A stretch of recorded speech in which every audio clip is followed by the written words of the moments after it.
So we landed really early in the morning on the morning of September 11th. Okay. And you just tell me if I'm going too fast. And then we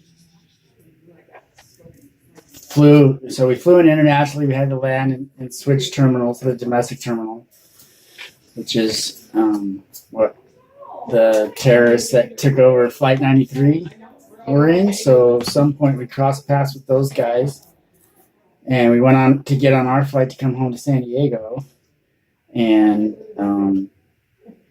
we started taxiing out on the runway. You know, you drive out to the runway. Usually, you got to wait, in a line. And so we were turning. As the plane turned, my window looks out on the twin towers that were across the river, and I noticed the first tower had a lot of smoke coming out of the top. And so I was like, "Oh man, I didn't know what was happening, because if you weren't watching the news, it's like you didn't know. You're just like, oh look, there's a building on fire, right?" So I just was looking at it, and we'd been gone for 10 days, and so I was really hoping that they would let us take off because I wanted to get home to San Diego. I had a new baby and wife, and wanted to get home, and we just kept sitting there on the runway, and we're just watching the tower.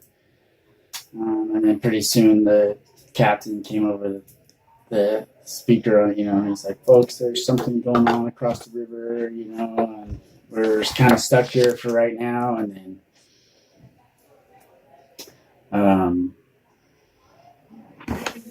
I can't remember how the chain of events exactly went next, but we stayed there long enough that they came over and said we can't take off.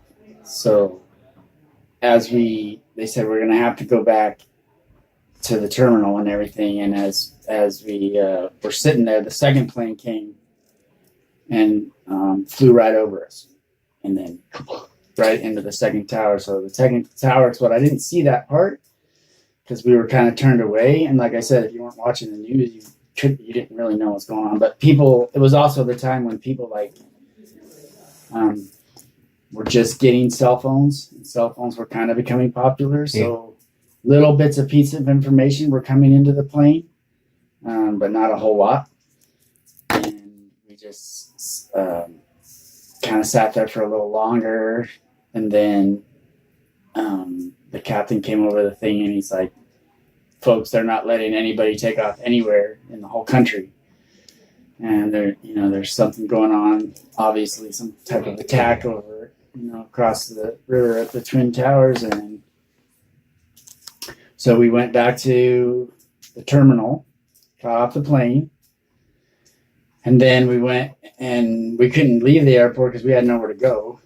And so we just kind of stood there, and the way the terminal was, it had big windows, like that. And we just stood there, and they stared right out at the Twin Towers. And so we just kind of watched. And I tried to get in touch with people back in San Diego to let them know, because it was 3 hours ahead there. So it would have been like 6 a.m. here. Mm-hmm.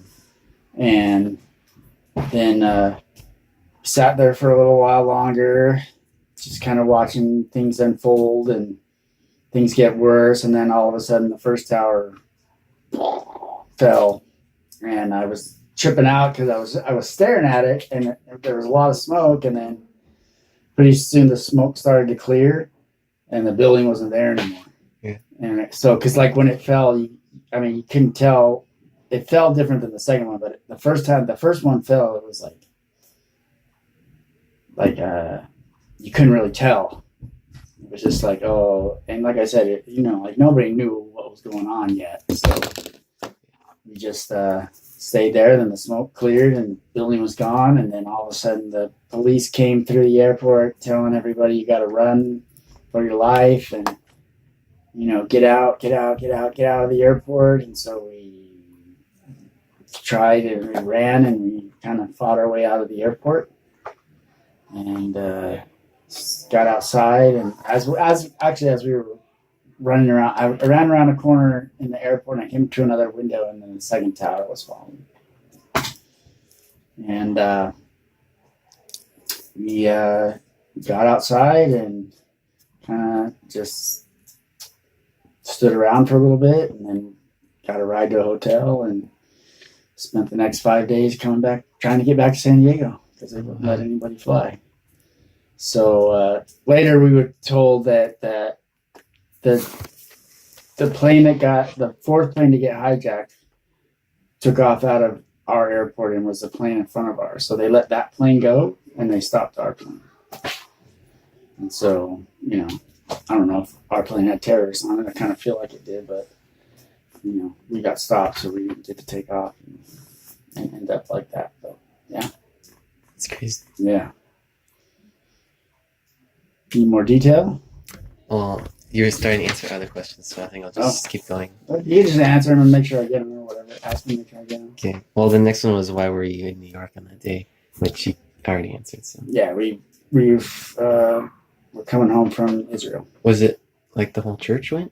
Or No, it was like a kind of like a business trip for us to like get video of Israel to like show people to get people to come.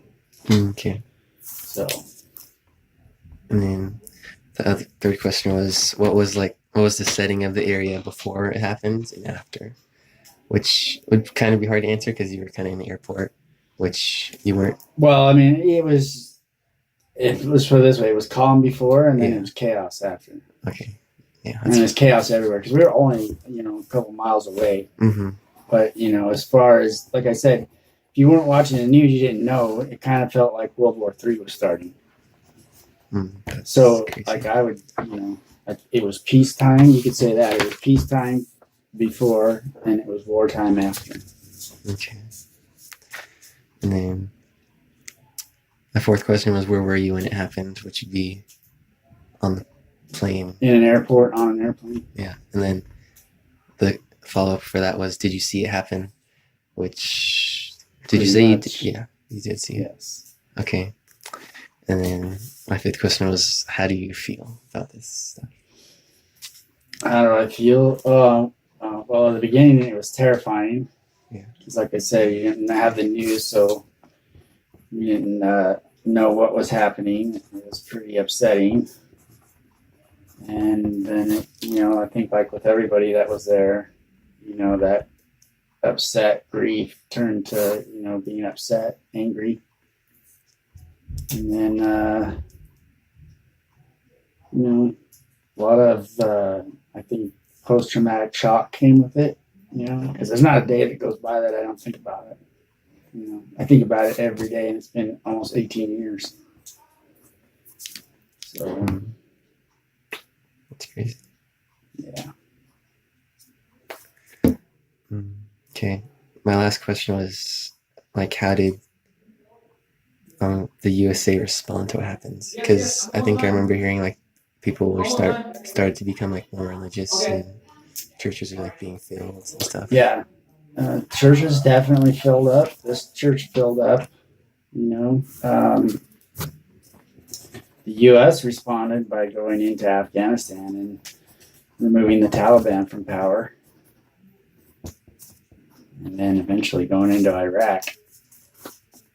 And it's it started this whole it didn't start it, but it inflamed the whole war on terror. Mm-hmm.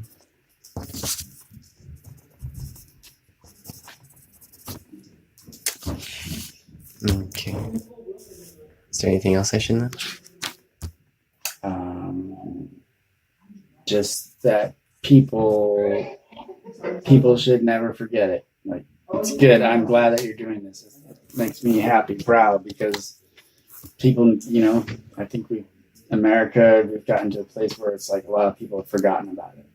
Because what it did was, you see all this kind of political fighting and people mad about this now and that and that. And what that did was just brought us together as a country, and I wish people would remember that we might have different opinions here and there, but, you know, we're all Americans and we're a nation under God. So, you know, we're really like a family.